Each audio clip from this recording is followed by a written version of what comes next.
Hello there and welcome to Chess Please. My name is Andy and today I'm going to be covering off 12 rules of thumb to help chess beginners move into the intermediate stage.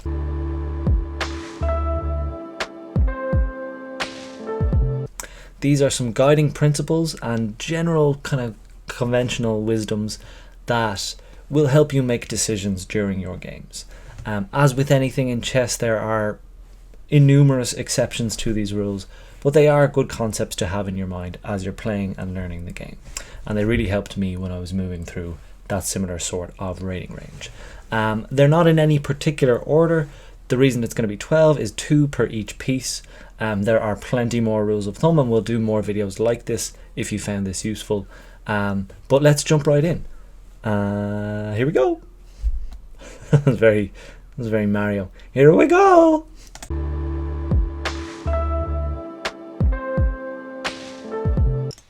So our first rule of thumb is to do with the humble pawn, and that rule is when faced with the choice you should capture towards the center with your pawns. That is preferable than capturing away from the center. So for a practical example, let's say you find yourself in this scenario playing as the white pieces.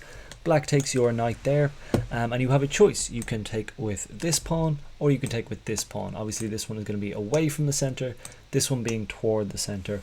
All of the things being equal, you want to take towards the center. Now you're starting to control a couple more crucial squares, rather than actually giving up control of some of those squares by moving away from the center. So that's our first tip. Capture towards the center with your pawns if you have the option.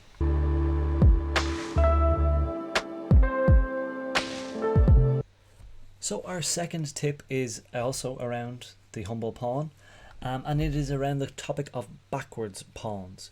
Now you're probably asking yourself, what is a backwards pawn? And I will show you, what is so bad about them. So let's say you find yourself in a situation like this. You've got a nice, solid, steady pawn chain building in a certain direction. Happy days, all looks great. What you don't want to do, and how you would create a backwards pawn, is if this pawn is weakened by the fact that both of its fellow or its lateral pawns beside it end up being advanced of it. So this is a backwards pawn now. Given that this pawn is advanced of it, this pawn is advanced of it, there is no way that these pawns are going to be able to support this base of that chain.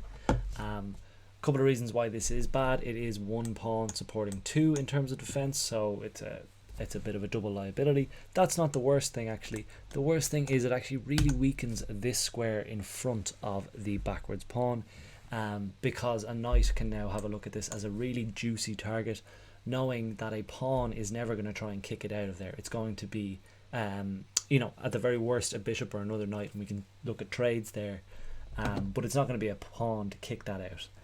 So backwards pawns can be a vulnerability on your side of things, and a nice one to go after if you see your opponent creating backwards pawns. Try to land a knight or a bishop in there and they might have a very, very peaceful life, and wreak a bit of havoc as well.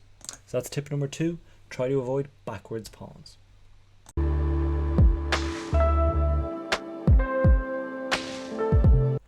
So moving on to our minor pieces, which of course includes our knights and our bishops, we're going to start with some rules of thumb for knights. And this one is actually a 2-for-1 special because both of our rules of thumb are evidenced on the screen here. So the first rule of thumb with regard to knights, and our third rule of thumb overall, is a nice one because it rhymes. Knights on the rim are dim. Also, knights on the rim are grim. What dealer's choice, whatever your preference is of that particular rhyming scheme, and you'll remember it pretty easily. Knights on the rim, dim, rim being the side of the board, particularly the corners of the board, but anywhere around the side of the board.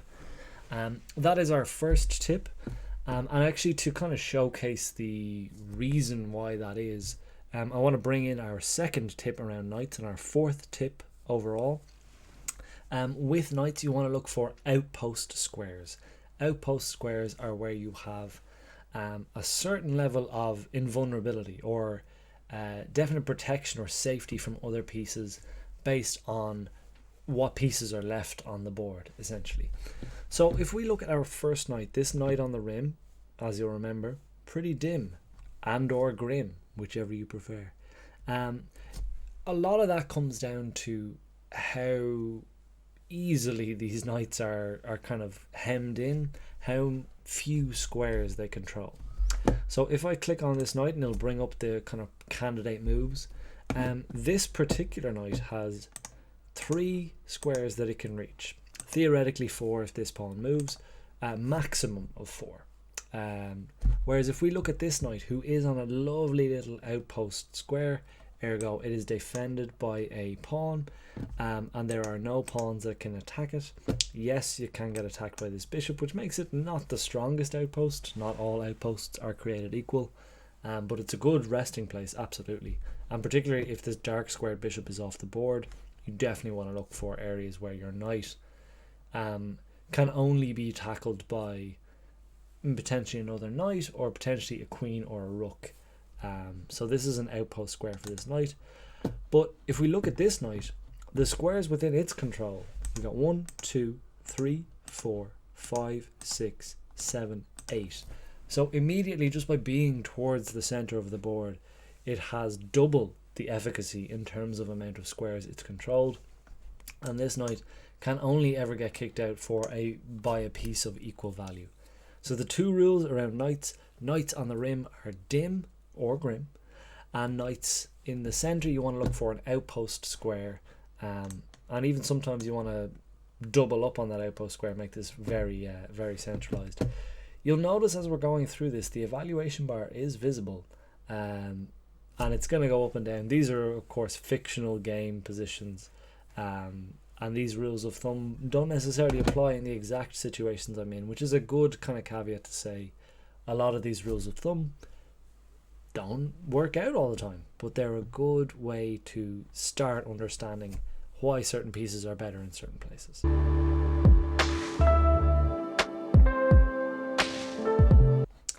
Okay, so moving on to our 5th rule of thumb, and we're going to start talking about bishops. So our first rule of thumb when thinking about bishops is to look for open diagonals. Again, with bishops, you want to maximize the amount of squares that they're having an effect over. So for example, with this bishop, if you're looking for, let's say for example, white's light squared bishop here, if you're looking for a place for this bishop to live, if you're new enough to the game, you might consider this square to be a handy one. It's defending this pawn, it's defending this pawn, it's in the middle of the board, but there's 2 closed diagonals there that it's dealing with, and additionally it's going to block this pawn from moving up, which will in turn close off another diagonal for that dark square bishop. So instead of that, you want to look for something like this, where you've got an open diagonal here, and again the end of the line of the diagonal is a defensive piece there in our second rank, that's fine. The end of the line on the diagonal on the other side is an opponent piece, and it's just a long range, a lot of breathing room for this bishop, plenty of scope to go back, forwards, and all around. Oftentimes you'll see in games, and quite a specialist maneuver is fianchettoing your bishop, which is to say when you move out one of your B or G pawns and get your bishop into a little cubby hole here.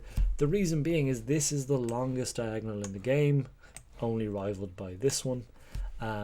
So that is the most squares it can really affect from this deep-seated position. But wherever you're thinking of moving your bishop, if again you have a decision to make, look for where it's going to land on open diagonals, and have a lot of piece activity is how they'll kind of call that in a lot of videos. How many squares can it go to? How many squares are under attack by it at once? So open diagonals is what you should look for bishops.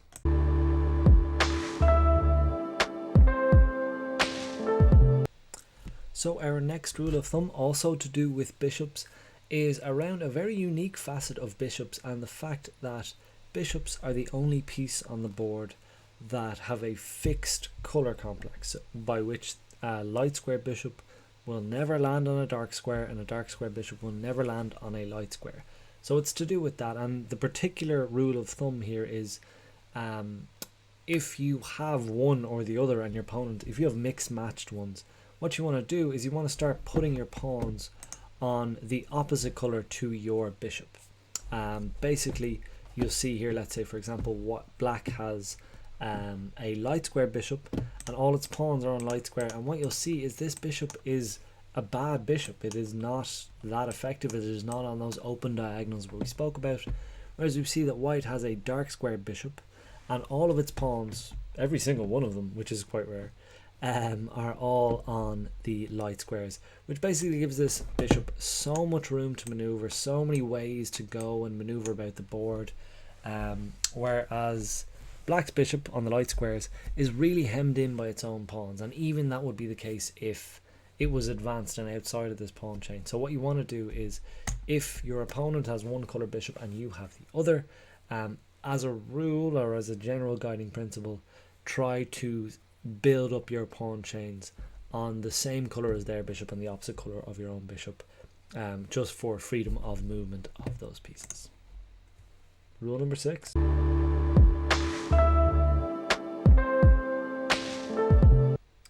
Okay, so moving on to the heavier pieces, and we're going to talk about rooks first and foremost. Rooks generally come into their own towards the end of the game. Oftentimes the finishing pieces, oftentimes you will get into rook king endgames, 2 rook king endgames, rook queen endgames. Definitely sort of more in the mix towards the end of the game. A lot of it because they're a long range heavy piece, but that isn't to say that they are not of use in the mid game, but generally you will see them come into their own towards the end of the game. First rule of thumb with rooks is, when deciding where to place them, very similar principles to the bishops and to the knights. You want to make sure that they have the most piece activity, i.e. the most squares that they can reach in any one time. So the first rule of thumb is look for open files on where to place your rooks. In this case, the 2 open files on the board are the B file and the E file. Open files meaning there's no pawns in the way. Generally, if there's knights or bishops or other pieces in there, you could probably still class that as an open file if the pawns are off there. Pawns in particular, pretty kind of blocking for rooks, essentially, or easily defended. You might sometimes get a semi-open file, which would be where basically like one of your pawns is gone. Let's see if I can showcase what that would look like. So if we do this and then this and then this, so this one would be a semi-open file. Basically there's only one pawn, either yours or theirs, left on the board. Semi-open file. Open file, still better, gives your rook the most space to breathe. So that would be the first rule of thumb for rooks, is when choosing where to place them. Generally you don't have to move them too far up the board, although our next rule of thumb might contradict that. They can do a lot of damage from range, but the most damage they can do is along an open file. So that is rule of thumb number 8. Who knows?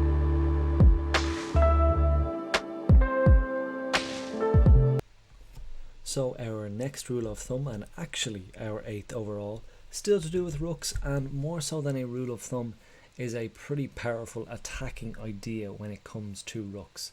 So we did talk about open files, and here I have my D rook on a very nice open file, this E rook on a semi-open file, but open files are better. So in the game I wanted to kind of combine these rooks, and rooks work really well as a pair on the same file. So doubling your rooks is a very common attacking threat, or a great way to control a central file, or any file really. So in the game I moved like this with a view to doubling this up and moving this across. I could have even just done this one across, but the bishop here kind of made up my mind for me. This one also gave me a little bit of tempo attacking the bishop. That's neither here nor there. Bishop drops back, knight moves away because that bishop dropping back actually started to attack it. Oops, where did that go? Spoilers. Rook moves up, bishop drops back, knight moves away, bishop drops back again, just kind of tickling this rook, but it allows us this doubled rook procedure. And what this doubled rook does, basically, it just really firmly controls this file. So even if white wants to make a play for this file, it can't, because I'll just take, and even if it takes back, I'll take again. So doubling up your rooks is particularly if you've got kind of maybe a stubborn defense that you're playing against, or you're not sure how to finally crack your opposition's defense, doubling up your rooks, particularly towards the end of the game, can kind of make both pieces a little bit stronger.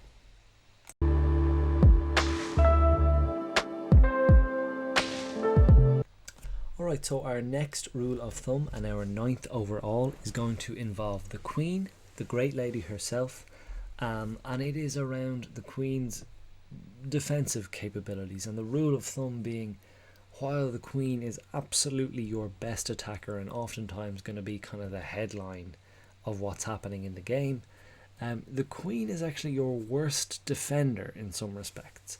And keeping that in mind is kind of the rule of thumb, the Queen being your worst defender. That sounds really weird. Of course, the Queen is going to control a lot of squares and perform some defensive capabilities. But what I really mean here is, like, let's say, for example, in this really bad fictional game that I've drawn up here, this pawn, for example, it is defended twice. It is defended by the Queen and the King, and it is attacked twice by the Knight and the Bishop. So normally that's a good way to do your sums. How many times is a piece attacked? How many times is a piece defended? And here we have 2 and 2, so defensively we should be fine. But because the Queen is one of those pieces involved, and the King is the other, it actually means that that is not a good situation for ourselves. Basically what can shake down here is Bishop can take, and now again in the normal course of things, if this were another piece, they would take there, Knight would take, and we trade off. But because that is our Queen, any of the opponent's pieces that they give, bar their own Queen, in attack of that square and in trade off of our Queen, will be worth it.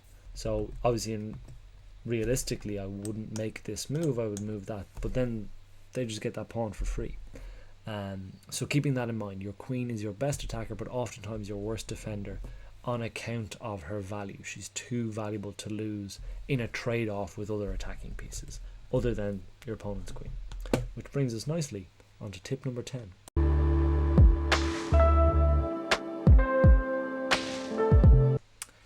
Okay, so our 10th tip and our final one with queens for this particular video leads on to the point of trading queens, and generally trading is another topic we could talk all day about, but the rule of thumb is don't trade queens when you're attacking. This is pretty conventional wisdom. It's not something I've kind of originally come up with or anything like that. Generally, when you're attacking, trading pieces isn't always the best idea unless there's a very clear gain for you. When you're attacking, you want to keep as many attacking threats on the board, whereas actually when you're defending, you kind of do want to take pieces off the board. You want to have fewer variables and blunt the edge of your opponent's attack. So oftentimes a really good defensive maneuver is try to offer a trade of queens. Let's say, for example, like this, a situation where white is slightly better, nothing crazy like that or anything, but a little bit of a lead and better organized and active pieces. Black might offer a trade of queens here or something like that. And the best move in this particular case, but in a lot of cases when you are on the you have the initiative and you're on the attack, trading queens is just going to simplify things and it's going to make things easier for your opponent to defend, whereas having those variables on the board when you're attacking can cause more havoc and give you more checkmating chances. So generally don't trade pieces when you're attacking. Definitely don't trade queens when you're attacking, is tip number 10.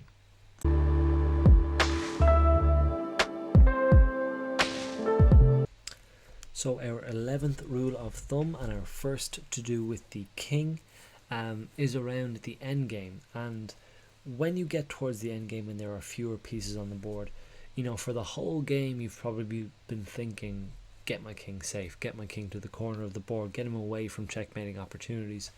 But now when we're in the end of the game, there are much fewer variables, there are much fewer pieces to deliver that checkmate. And actually, as a piece himself, the king is handy enough with the sword. So as the game progresses, you want to start progressing your king up the board. You want to start looking for a way for your king to join the attack. Start picking off pawns where it can, start defending some pawns where it can, because it does have a pretty wide range of movement that other pieces don't. Quite flexible in that. So this showcase game isn't a particularly good example of that. I'm just sort of moving pieces around the board at random at this stage. However, in general, you want to get your king active towards the end of the game. Generally, when queens are off the board, minor pieces, oftentimes if you're left with maybe a rook and a bishop, a rook and a knight, once the queens are off the board and we're looking at like mopping up the rest of the pieces on both sides, you want to get your king active, king up and towards the center of the board, or towards where the action is. It can often be the key difference between equal material endgames of who's going to win that one, is who has the more active king. So activate your king in the endgame is the rule of thumb.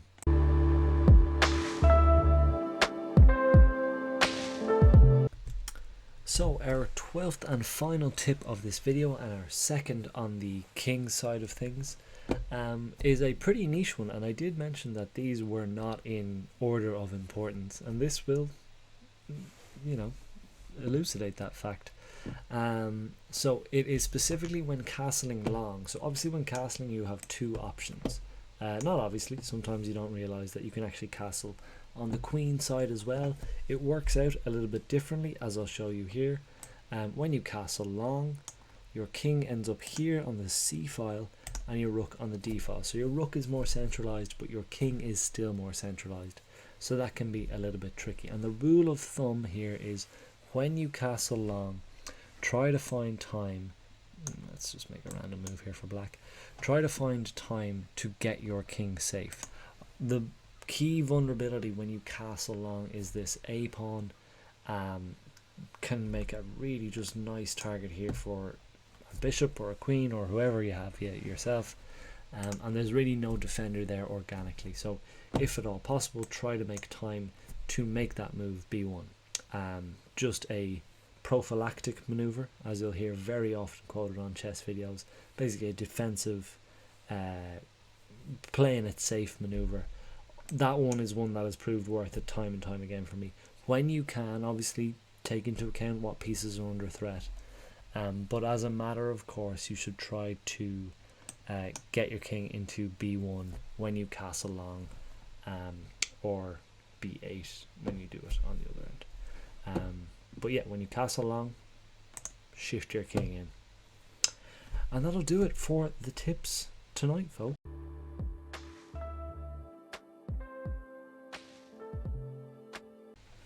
So, as I mentioned, there were 12 rules of thumb, all of which with a variety of exceptions and depth to them that we won't go into today. But for me, and when I was starting to learn the game, they were good ones that helped me make quick decisions when I was playing games, or even just more informed decisions if I didn't know what was better, what was worse.